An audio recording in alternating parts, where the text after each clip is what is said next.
Knowledge of our government, it was a tremendous shock. As the Fifth Estate was first to report in 1984, the work that Dr. Ewan Cameron oversaw at his Montreal clinic was shocking. Now the story of Cameron's experiments and the victims' struggle for justice have been made into a riveting movie to be broadcast on CBC television this Sunday and Monday nights. For the victims of the sleep room, the horror has never really ended.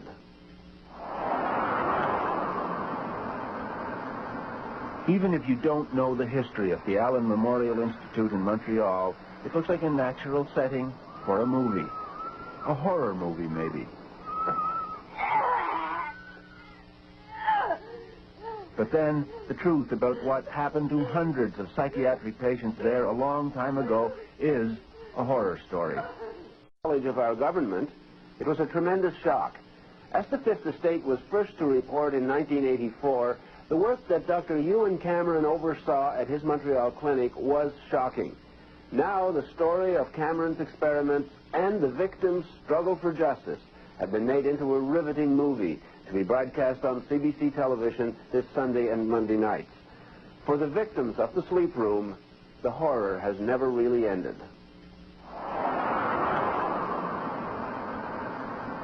Even if you don't know the history of the Allen Memorial Institute in Montreal, it looks like a natural setting for a movie.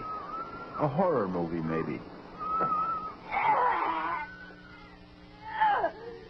But then, the truth about what happened to hundreds of psychiatric patients there a long time ago is a horror story. Okay, so we're en route, guys. A piece of Leon. And now, it has become a movie. A dramatized account of a bleak chapter in the history of Canadian psychiatry, produced by a former Fifth Estate documentary maker, Bernard Zuckerman. Literally could not make change for $1. The central character in the TV movie is a world-renowned psychiatrist at the Allen in the early 60s. His name was Dr. Ewan Cameron. Dr. Cameron. It's the classic story of good turning to evil in its most simplistic terms. I mean, Dr. Cameron started off as someone who was probably one of the most enlightened psychiatrists in the country. But then something happened. And whatever happened, suddenly here is this enlightened doctor, this noble doctor, who begins doing more and more and more bizarre experiments on his patients to the point where he is destroying the minds of hundreds of people. These are the days and hours are the occasions. Inspired by the exuberant post-war optimism in technology, Cameron thought he'd achieved a major scientific breakthrough: how to repair a damaged human mind. The media rejoiced, even coined a phrase which would become a tragically silly oxymoron: beneficial brainwashing. Linda MacDonald was a young mother with 5 children under the age of 5 when she started feeling low. Her family doctor knew just the man to make her better. I was tired, I was depressed, my back was hurting. And so he said to the children's father, why don't you go to Montreal and visit this Dr. Ewan Cameron, this famous man who has all of these accolades, and have an assessment. So we went.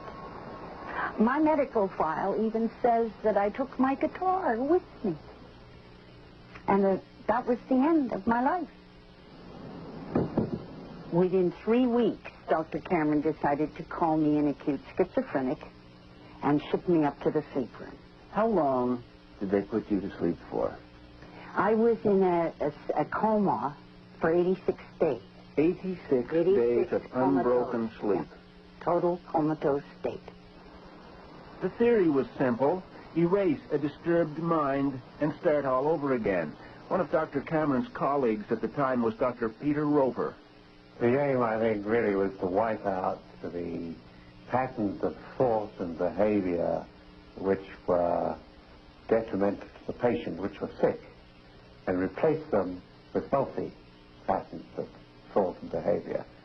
I think this may have been stimulated by the effects of the American prisoners of war in Korea, how they seem to have been brainwashed.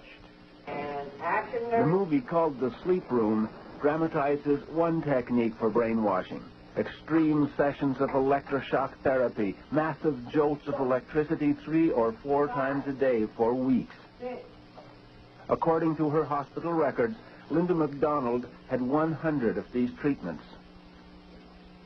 She entered hospital for treatment of what we can now guess was postpartum depression. Her records show the results of shock and radical drug therapy. May 15th shows some confusion. June 3rd knows her name, but that's about all. June 11th doesn't know her name. I had to be toilet trained. I was a vegetable. I had no identity. I had no memory. I'd never existed in the world before. Like a baby. Just like a baby that has to be toilet trained. She eventually went home, her depression gone, and her entire previous life gone with it. And this is one of the twins. That was in '62 before I went to the Allen. And this is the same one, I think. I just look at the pictures and I know who that is, who they are, but I don't remember them as my children at all. I mean, I know that they came from my body. But there's no, that's all. I don't know, and that's because I was told that. So these are my children. Robert Logie was little more than a child himself when he was referred to Dr. Cameron. He was 18. He had a sore leg. His doctor thought it was all in his head and sent him to the Allen. Like Linda MacDonald, he went through a nightmare of shock therapy and drugs, including LSD. Well, I was given LSD about every second day and injected. And sometimes it was mixed with sodium amytal and other drugs. Idiot like one-on-one take 2. What? Most of the drugs were experimental, but suitable for brainwashing, or as Cameron preferred to call it, depatterning. Then, during the long sleep, the patient would be forced to listen to subliminal messages that were supposed to print new, sometimes bizarre thoughts on his blank mind. I was aware of the speaker under my pillow. I was aware of the words. Which were? You killed your mother. You killed your mother. Yeah. Who was alive and well. Who was alive and well. And over and over again, this voice. Well, like I say, it takes about 2 seconds to say that message. And this was going on for 23 days. And when I went home, after being there, and when I went home, my mother was there, and why was she there? And it didn't make any sense. So what was going on here? Dr. Ewan Cameron was at one point head of the World Psychiatric Association and is still admired by some of his former colleagues. Dr. Peter Roper.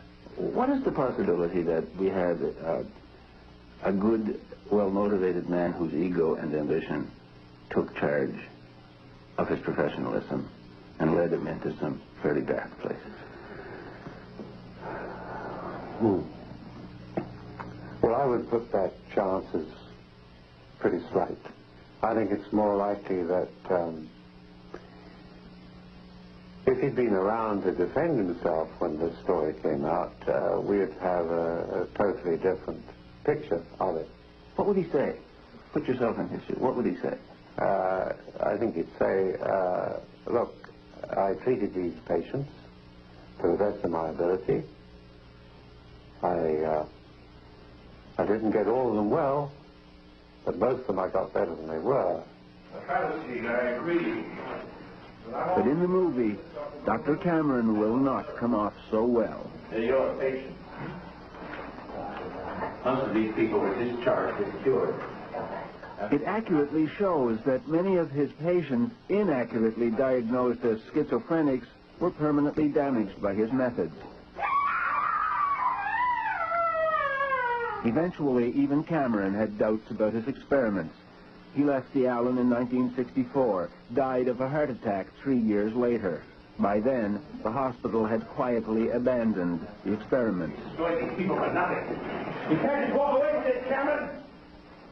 There's no one to ruin you. You can't walk away.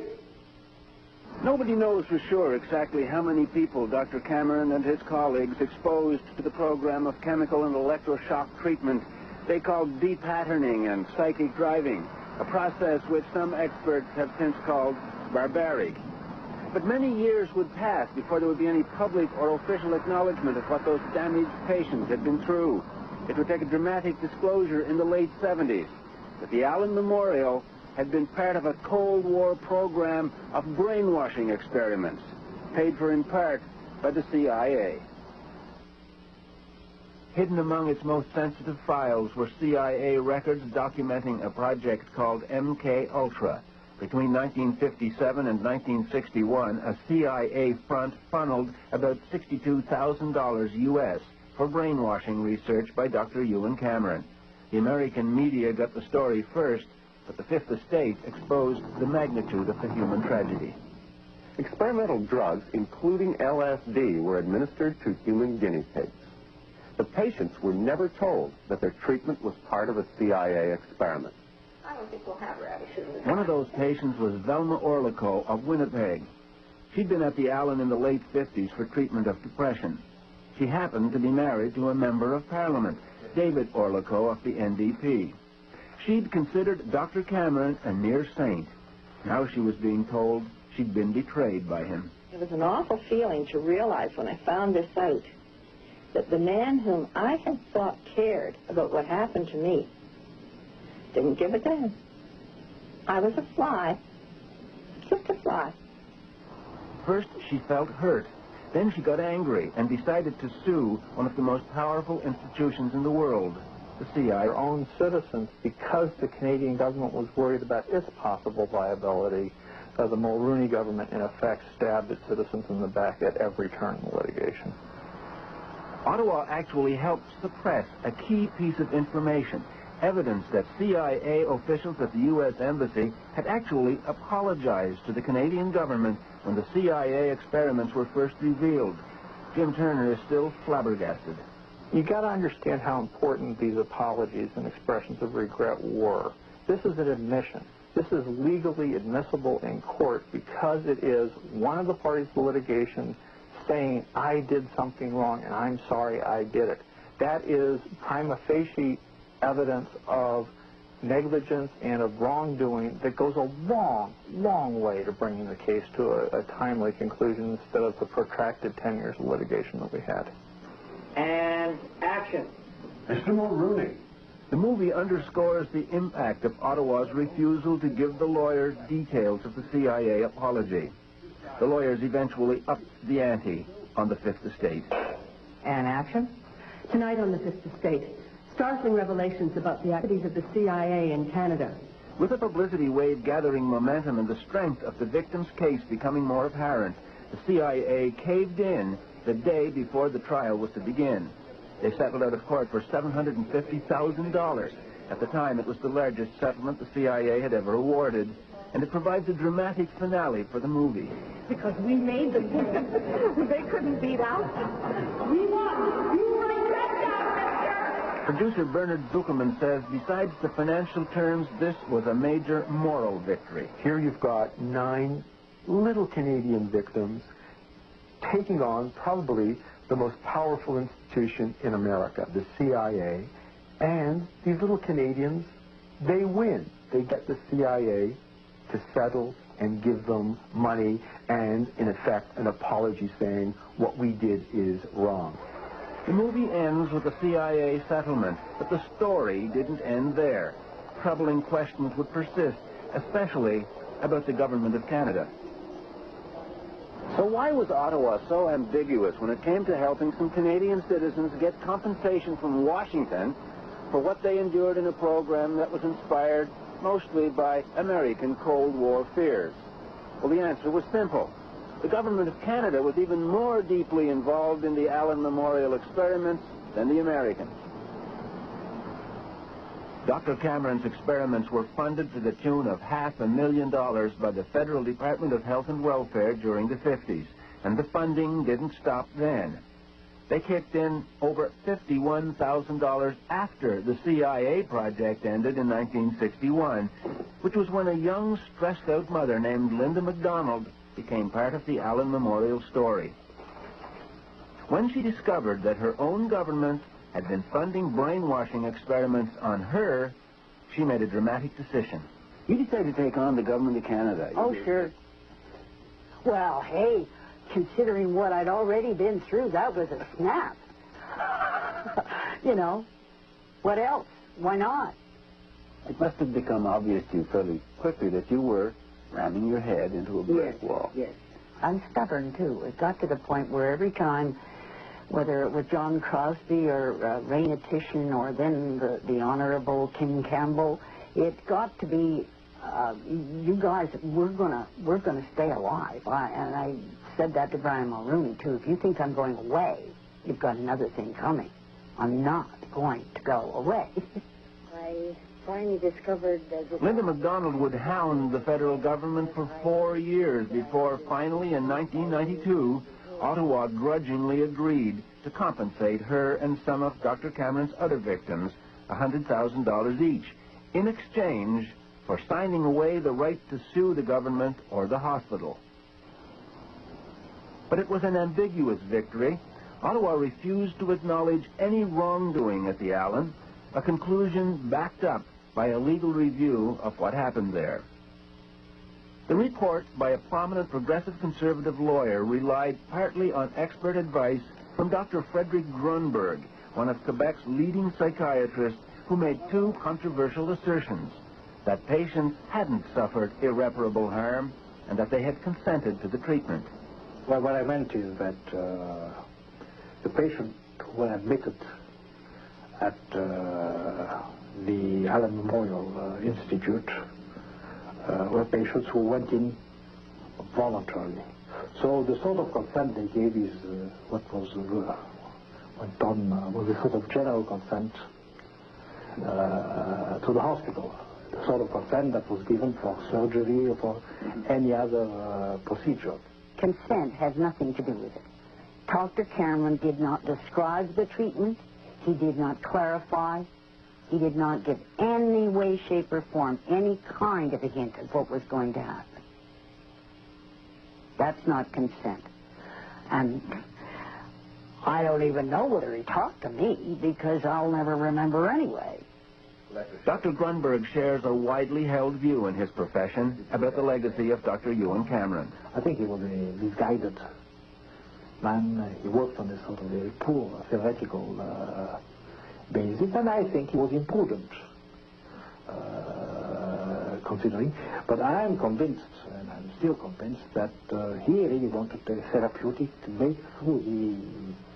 He had this motivation that he was going to break this terrible condition. You seem to be saying the things that Cameron did were awful, but he meant well, so we'll forgive him.